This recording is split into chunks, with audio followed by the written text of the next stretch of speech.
pagi. Sebelum kita mulai pembelajaran kita, terlebih dahulu kita berdoa.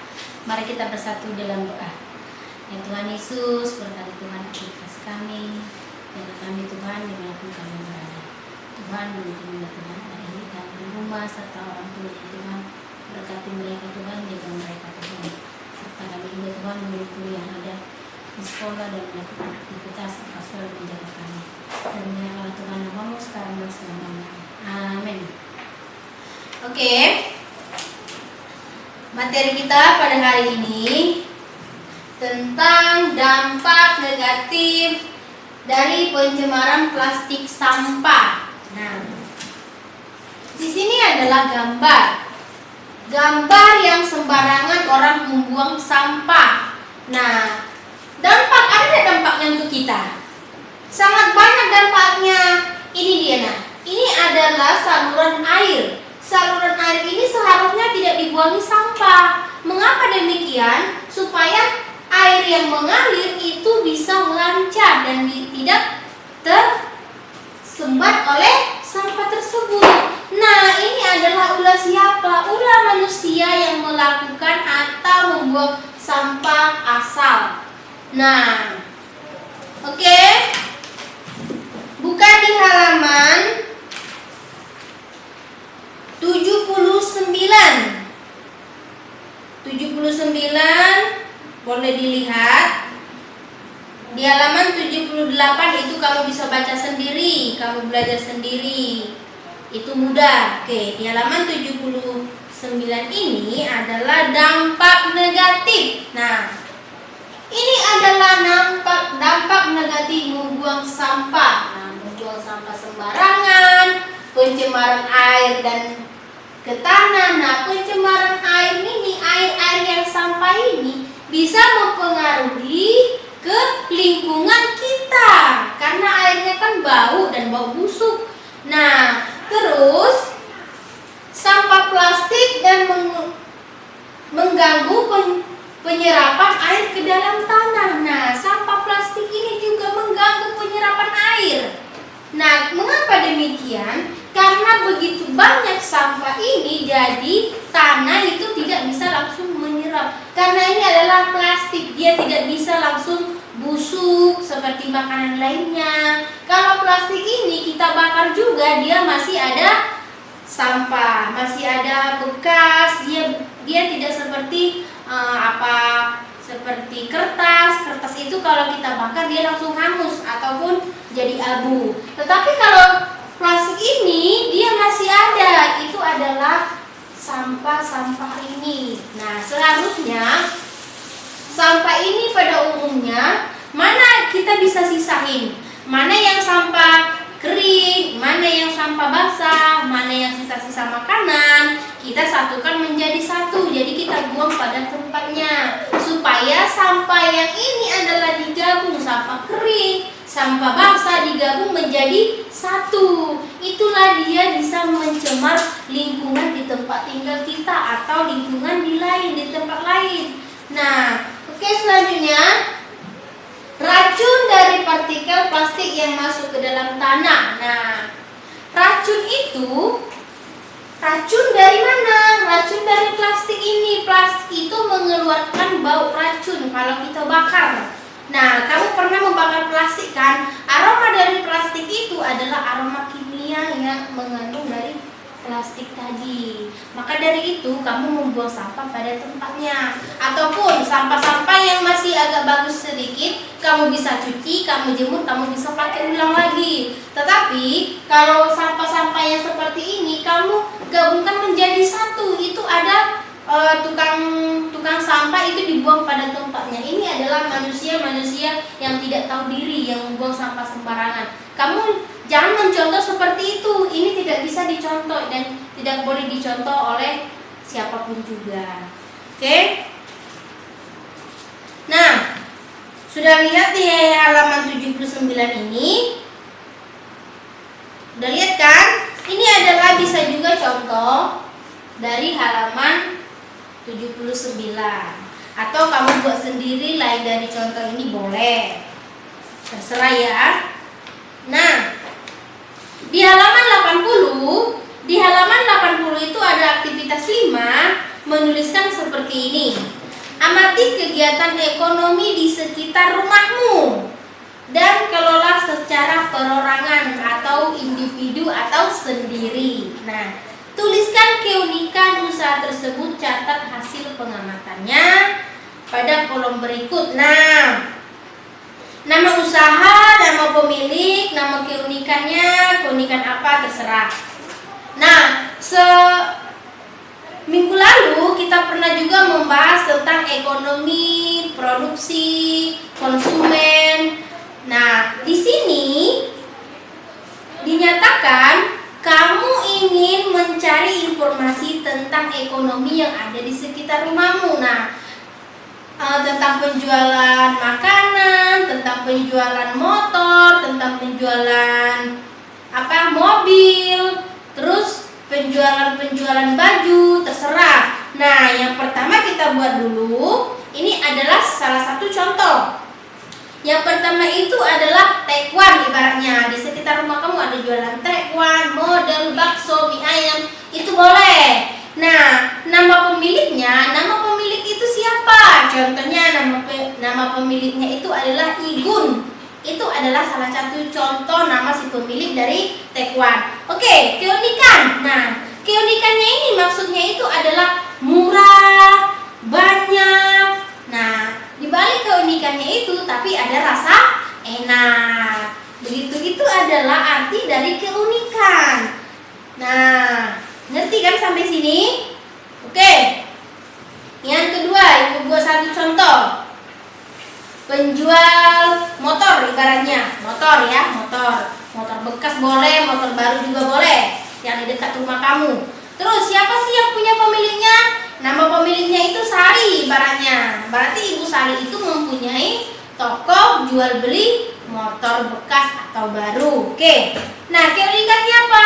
Keunikan dari jualan dari Ibu Sari ini adalah murah dibandingkan dengan toko yang lain. Nah, berarti ibu ini membuat targetnya itu tidak terlalu rendah tapi standar. Sedangkan di toko lain dia membuat targetnya itu tinggi. Nah, berarti kita selaku pembeli kita mencari harga yang agak miring, iya kan? Nah, kamu buat seperti itu. Apa sih keunikan dari toko tersebut? Nah, terus bisa juga keunikannya. Keunikan dari warung itu atau toko itu adalah bagus, nyaman, sejuk, dan banyak pernak-pernik begitu, atau banyak stiker-stiker. Itu adalah suatu keunikan dari toko tersebut. Nah, oke, lanjut. Sudah ngerti sampai sini? Nah, di sini juga dikatakan di halaman 82. 82 itu amati gambar dan baca teks berikut. Oke. Botol bekas. Botol bekas dapat dimanfaatkan sebagai peluang usaha. Nah, contohnya kerajinan dari sampah plastik. Nah, kamu pernah juga kan membuat kerajinan atau prakarya di sekolah? Nah, sesudah itu kamu membuat paragraf untuk mengungkapkan cara menghargai pelaku usaha ekonomi. Tuliskan pada kolom. Nah, di sini diminta itu adalah sebuah gambar botol. Gambar botol ini bisa diukir dalam bentuk seni ataupun bentuk karya-karya yang kita suka. Tetapi kamu membuat dengan kata paragraf. Nah, kata paragraf itu kamu kutip dari sebuah botol. Begitu, ngerti? Nah, bisa ditanya sama ibu langsung kalau memang kurang mengerti. Oke, lanjut.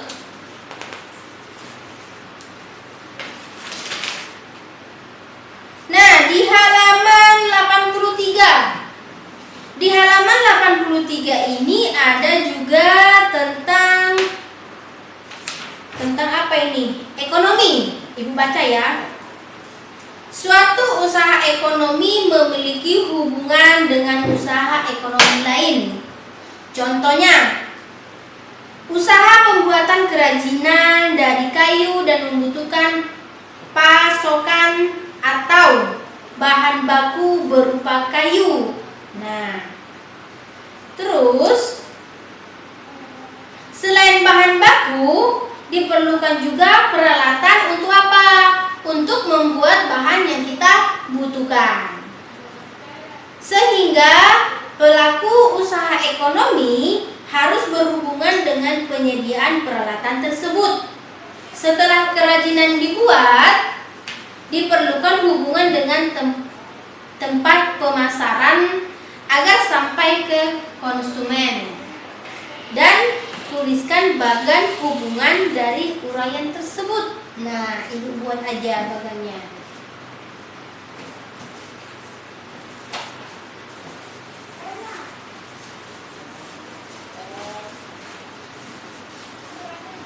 Nah, perhatikan ya. Ini adalah bagan dari konsumen untuk suatu penjualan.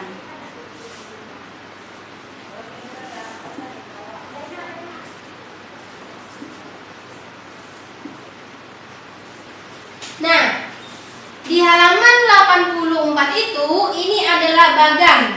Bagan yang ibu tulis ini, kamu bisa pindahi di halaman 84. Ini ada dia pemasuk bahan baku. Sesudah itu ada tanda panah, produsen. Tanda produsen itu adalah di situ diolah dari bahan mentah menjadi suatu harga jual.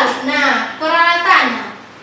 Dia juga menggunakan peralatan. Dia bukan hanya cuma menggunakan bahan baku, tetapi dia menggunakan bahan-bahan alat-alat serta keperluan-keperluan untuk membuat suatu seni atau kerajinan. Nah, di bawah produsen itu adalah di bawah lagi tanda panah itu distributor.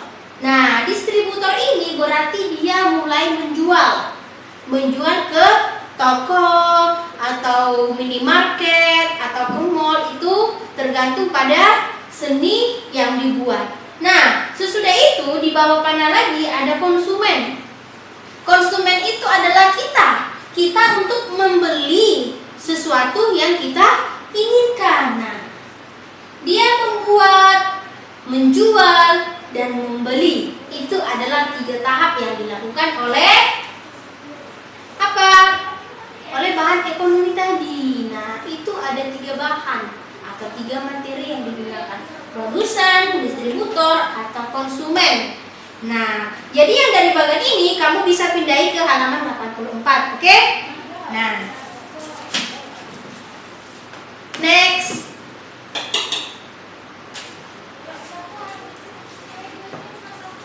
Nah, ini lanjut lagi.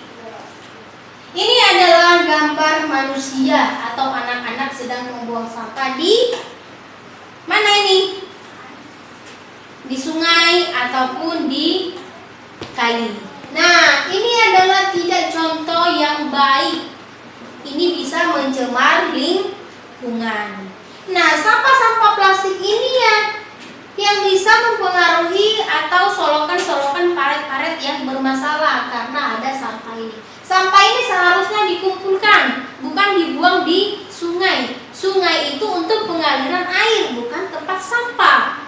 Nah, tetapi manusia itu membuang sampahnya di paret atau di sungai. Nah, terjadilah banjir. Nah, banjir itu bisa merusak lingkungan kita atau merusak rumah kita sendiri. Karena air tadi tidak ada untuk pengaliran, jadi dia tersumbat oleh si sampah ini. Nah, cukup sekian penjelasan ibu. Kalau memang kurang ngerti atau kurang jelas di halaman-halaman berikutnya, boleh ditanya langsung ya. Oke, kita akhiri dengan doa. Mari kita bersatu dalam doa.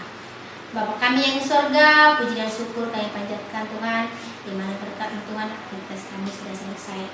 Tuhan berkati kami Tuhan, dimanapun kami berada Tuhan, limpahkan Tuhan kuasa-Mu kepada kami. Termuliakanlah Tuhan namamu sekarang dan selama-lamanya. Amin.